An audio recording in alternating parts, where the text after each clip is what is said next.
everybody. Here I am. Hello. We have Miss Parker right there. And yeah, so today I have decided that I wanted to make a video. I wanted to do some like nobody ever told you videos back to back. So today I'm gonna do what nobody ever told me / what I didn't know about having twins. I'm going to put a disclaimer, a verbal disclaimer, since I still don't know how to write on these videos, saying that obviously everybody has a different provider, everybody has a different experience. I think things might be slightly different also if you have identical twins versus fraternal twins. I had fraternal twins. And then insurance, I don't know, there's a bunch of factors here. A lot of it, I think, is pretty, one size fits all for twins, because there's just certain things that, I don't know. I guess it really does depend, I guess. But I feel like it would be one size fits all, but then I think about it and I'm like, I guess not, so maybe not. So here was my experience with twins. I'm going to give my top 5 things that I didn't know personally. I did extensive research. I watched a crap ton of mommy vloggers, labor and delivery vlogs, pregnancy updates, twin pregnancy updates, singleton pregnancy updates. I watched it all before I got pregnant with the twins and while I was pregnant with the twins. And still, I kind of just didn't expect certain things. I guess I didn't think about them, So, anyway, let's just get started in here. So, my number one thing is gonna have to be that I didn't know I was gonna get ultrasounds every single time I went in. And I think that this might be different for other people. I feel like it's pretty standard just because for having ultrasounds of some kind, whether it's through maternal fetal medicine or through your OB. In my case, it was through my OB. I didn't see maternal fetal medicine until my last appointment that I ever had, which is when I became high risk for my high risk pregnancy, if you get what I mean. The day I found out I had to be induced, that was the first time I'd ever gone to what they call high risk at my clinic, which is really just maternal fetal medicine. So I had ultrasounds every single time I went in with my OB, and I mean every single time. I was such a nervous wreck in the beginning because I was so paranoid about losing this pregnancy that I actually went in between everything that I had to do and having OB checkups and everything. I actually ended up going in at 5 weeks, 6 weeks, 7 weeks, 8 weeks, 9 weeks, 10 weeks, and then, 9 weeks, 11 weeks, and whatever, I don't know, sorry. You get my point, is I went in a lot. So, I had a lot of ultrasounds, and every single time I went in, I had an ultrasound. And the reason that my OB gave was because they can't tell which heartbeat it is with the Doppler. They can't confirm that you're not just picking up the same heart rate twice, unless there's like a massive difference between them, in which in my case there was not.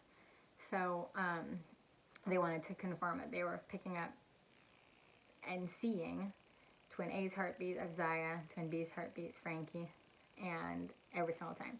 So then I also had ultrasounds to confirm what kind of twin pregnancy it was, Di twins, at 9 weeks, and then I also had growth scans starting, well, of course I had my anatomy scan, and then I had growth scans at 24 weeks, 30 weeks, 32 weeks, and then I was induced.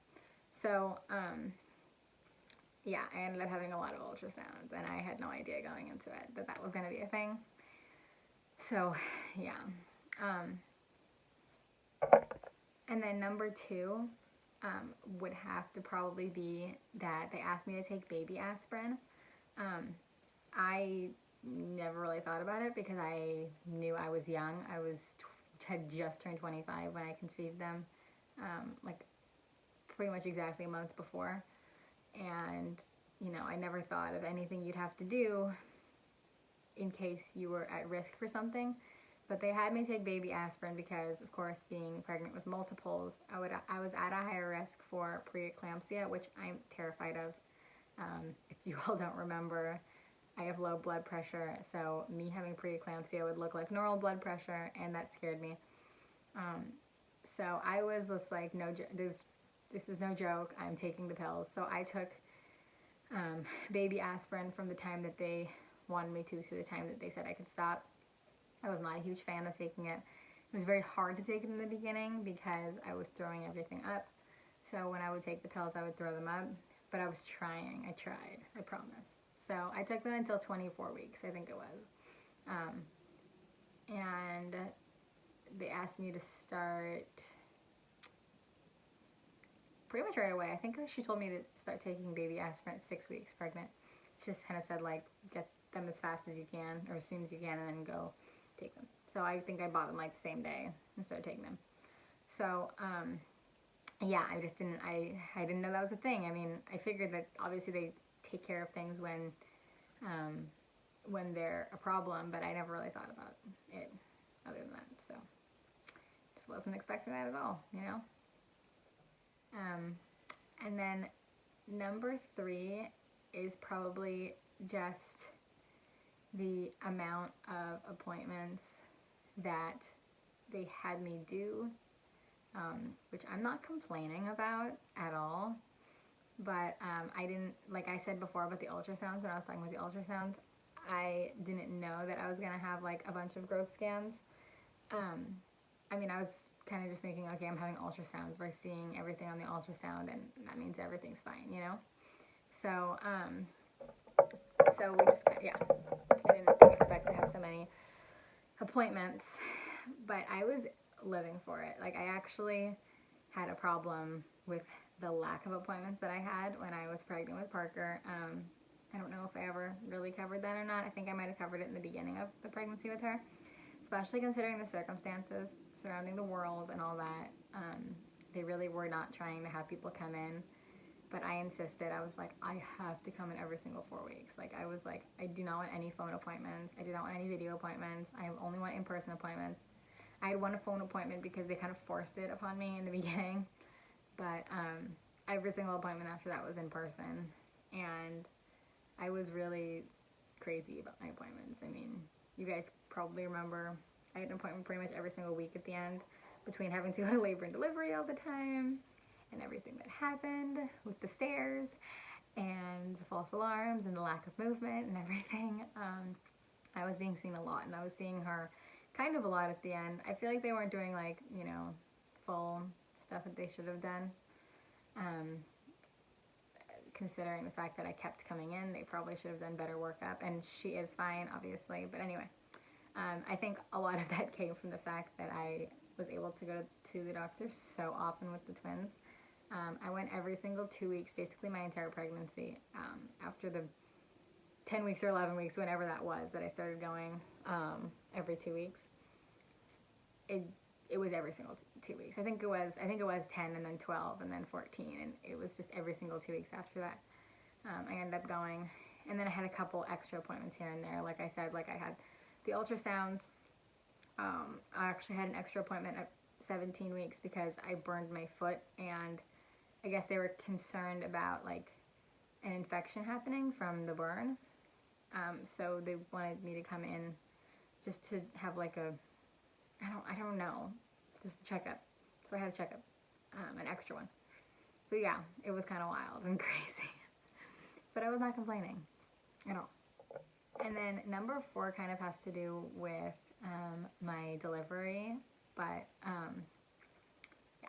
So I actually kind of thought that at the time that twins is an automatic C-section. I'm not gonna lie. I don't know why I thought that, because like I knew so much about giving birth. I knew so much about pregnancy, and yet I kind of went into my pregnancy seeing it as twins and fully preparing to have a C-section, which is good. I mean, it's good to prepare yourself for any kind of situation, but like I expected it. So, especially when I found out that one of my twins was breech, I was just like, okay, that's it. I'm having a C-section. And so I was kind of shocked when they told me that I could have like a normal birth. And I kind of had to like, I don't know, it was unexpected because I was just expecting to have a C-section. And I'm so glad I didn't now, because obviously that's crazy surgery, and I don't think anybody really would prefer to have a C-section unless it's a repeat C-section. But, you know, I didn't really know. And I also didn't know, you know, they reach up inside of you if you're pregnant with twins and the second one's breech. The first one's head down. They let you have the first one naturally, they push it out, and then they give the second one a chance to flip.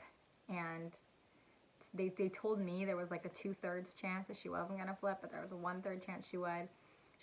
And if she didn't flip and I didn't have an epidural, I would have to have a C-section and I had to be put to sleep. But I obviously have an epidural so that I could be awake, because I figured she wasn't going to flip, and guess what? She didn't. So she stuck her arm apparently all the way up to here, like I said in my birth story, up to her elbow, and just reached in and grabbed Frankie out and pulled her out, and it was some wild and crazy stuff. But I didn't even know that was a thing until they told me, oh yeah, well, we do breech extractions. And I'm like, okay, well, sure. So yeah, if you're pregnant with twins and they tell you you have to have a C-section, you don't have to have a C-section. As long as twin A is head down and twin A is bigger than twin B on the measurements that they're doing, then you're fine. So, you know, obviously there's other reasons to have a C-section. If you have one of those other reasons to have a C-section, or if you want a C-section, you can have a C-section. But personally, I think that if you can avoid it, and it's not like a repeat, or, you know, the factors aren't necessary, then you should try. I don't know. I shouldn't be telling people what to do. I'm not trying to tell people what to do. That's not my intention. I just am saying you don't have to. I don't feel like you have to, because you don't.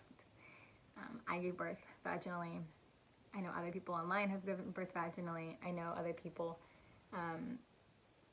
like on YouTube who've given birth vaginally to twins. It's totally possible. So, yeah. And I'm kind of frustrated they made me have an epidural, because apparently you don't have to do that either. But they told me I didn't have an option. It was either that or I'd be put to sleep. So obviously I'm going to opt to be safe, considering especially that they were early and I was a single mom. I'm not going to risk it. But all of those things, they can happen. So that's good to know, because I didn't know that. And then I guess the last one would also have to do with the labor and delivery of the twins, because maybe this is just because they were born early, because I was induced, and because of all that, but when I was in labor with them, I was stuck on the monitors the entire time I was in labor, and the monitors were not the ones where you can move. I was stuck in my bed, next to my bed, the entire time. And even though when I was pregnant with Parker, I kind of also was in bed most of the time, it was nice knowing that I could get up if I wanted to. I was able to I spent the entire first night walking around pacing and stuff, basically. And then even after that, I was able to get in the shower during my labor. I was able to walk around whenever I wanted to. If I had to go pee, I could get up myself. I could sit up. I was able to move from my bed, where all of the stuff is and all the wires are. I was able to hang out most of my entire labor in my partner's bed that they set up for him. And I slept there basically the entire time I was in labor and spent that time. Okay, we have a little visitor with us for the end part. So I wish I had known that, because I was going into that thinking like, I'm going to be able to move around as much as I want and do whatever I want. And like, yeah, I knew I was going to have to be monitored because I was induced and all that, but I thought that I'd have breaks a little more and all that, and I just wasn't able to have that, which is what I fully expected. So you should just know that, I guess, that if you're planning to go as natural as possible for as long as possible, like I was, you know, just take into consideration that you might be stuck in the bed, because I was. So I know that last one isn't really that interesting, but it's definitely something that you should be mindful of if you're having twins, or just mindful of in general. If you have to be monitored a lot, it even happens sometimes in singleton pregnancies. With her, obviously, it wasn't a thing, even though I was induced, because she wasn't high risk. They only had to check on me every once in a while whenever they did a new like intervention. They told me I had to be monitored for about an hour afterwards just to make sure she was tolerating it well, and then I'd be fine. So yeah, so that's 5 things that I had to learn after I was being pregnant with twins.